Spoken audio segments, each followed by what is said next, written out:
চতুর্থ বিয়ের ৩.৫ মাসেই মা হলেন অভিনেত্রী। ভারতীয় বাংলা টিভি সিরিয়ালের অভিনেত্রী সুস্মিতা রায় কয়েক মাস আগে প্রাক্তন সাবেক সব্যসাচীর বিরুদ্ধে অভিযোগ তুলেছিলেন। এছাড়াও ওই সময় চতুর্থ বিয়ের খবর দেন তিনি। বিয়ের ৩.৫ মাস পর মা হলেন আলোচিত এই অভিনেত্রী। মঙ্গলবার ৭ জুলাই সামাজিক মাধ্যমে দেওয়া এক পোস্টে মা হবার খবর জানান সুস্মিতা নিজেই। তবে পুত্র নাকি কন্যার মা বাবা হয়েছেন তা এখনই প্রকাশ করতে চান না সুস্মিতা শুভাশিস দম্পতি। শুভাশিস ডে ভারতীয় একটি গণমাধ্যমে বলেন, মা আর বাচ্চা দুজনেই সুস্থ আছে। সোমবার সকালে সন্তানের জন্ম দিয়েছে সুস্মিতা। আগামী ৯ জুলাই হাসপাতাল থেকে ছাড়া পাবে। সন্তানকে নিয়ে বাড়ি ফেরার পরেই সবকিছু জানাবো, এখনই আর কিছু বলতে চাই না।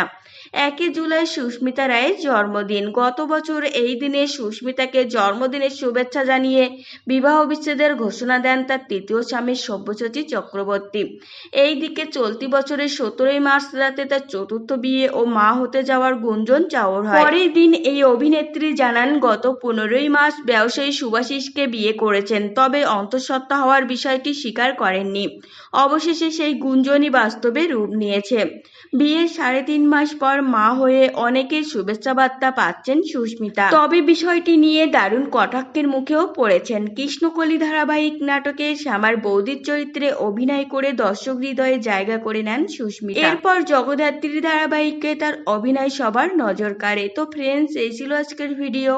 আপনাদের যদি এই তথ্যগুলো ভালো লেগে থাকে অবশ্যই ভিডিওটিকে লাইক করবেন আর চ্যানেলটিকে সাবস্ক্রাইব করে সঙ্গে থাকবেন।